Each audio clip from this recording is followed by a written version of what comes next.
Hello guys, this is the guava jam or guava jelly. It's ready. Very yummy guys. You can put this in your sliced bread or any kind of bread, and also crackers. So here you go guys. It's very tasty, very delicious the taste. So enjoy, and I hope you will like to cook. Just follow the what I am doing in my this video. So enjoy guys, very yummy. Hello guys, today's video is let's make guava jelly or guava jam. So yan guys, I will wash the guava.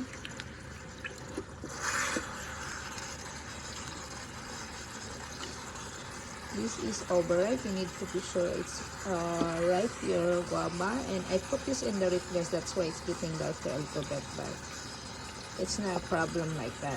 So, yan. Tugasan natin. Then, we need to cut this one. We will get this, get rid of this. I buy this in the store. So, they put lots of this, guys. So, you need to remove that. So, yan. So, here you go guys. I wash again.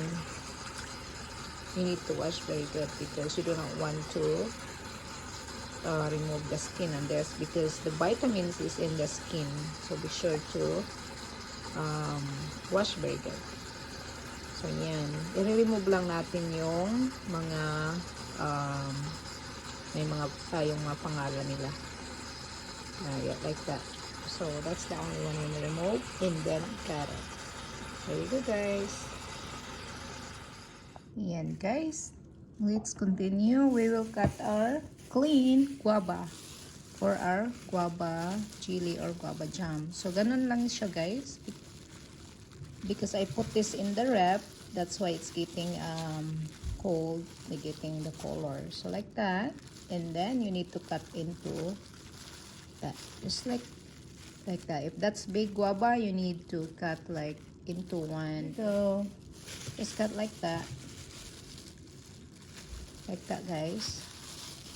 Ang bango pa, is very smells good. Even that is like that. Do not remove the skin because the skin has more nutrients. So ganyan lang siya ka-easy. Very easy to make that. Smells good. So that is the cuttings that I'm showing you. So this white guava, they don't have color, but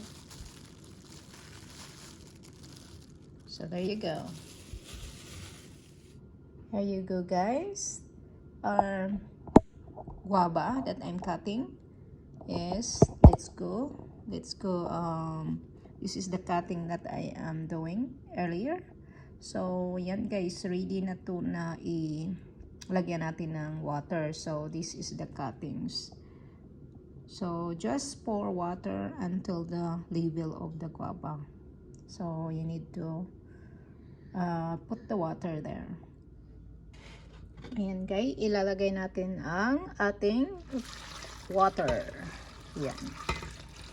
Let's put the water level in the guava. So, yan, naka-level na yan siya. So, yan lang. Yan, level siya. Here you go, guys. Our guava. Yan. It's boiling here and smells good. Yan. Nag-start na siya. We need to off on this and smash it so that they will be out. And we need to be very tender. So look at that guys, smells very good, really good here now. So I smash this very much guys so that the juice will be come out. Smells very good, really. So yan, nag-ano na siya. Here you go guys, our guava juice. It's already It's 14 cups of guava juice. So here you go.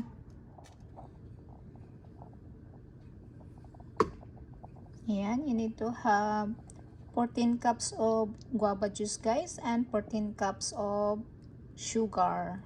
So they have already, I add already. So 14 cups of sugar, white sugar. You can use also the brown sugar if you want. So here you go, guys. That is our guava jelly and guava jam. So smells really good here. Yan.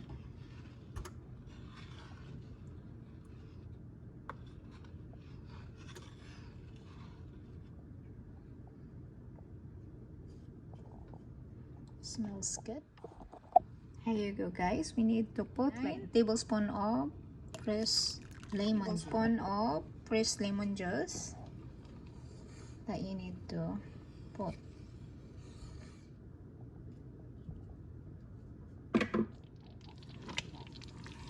Hello, guys. Here you go. Our guava jelly is done. Like that, guys. Look at that. Not easy to pull down. So that is done.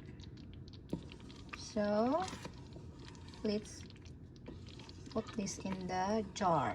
So here you go, guys. It very smells good and tastes really good for your bread and crackers. There you go. We need to off the heat already. So that one. Here you go, guys. This is our guava jam or guava jelly. Yeah, they are done. So very good, guys, to put in your sandwich bread,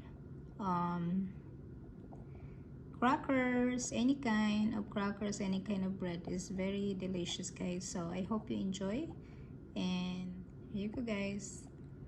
Bye for now.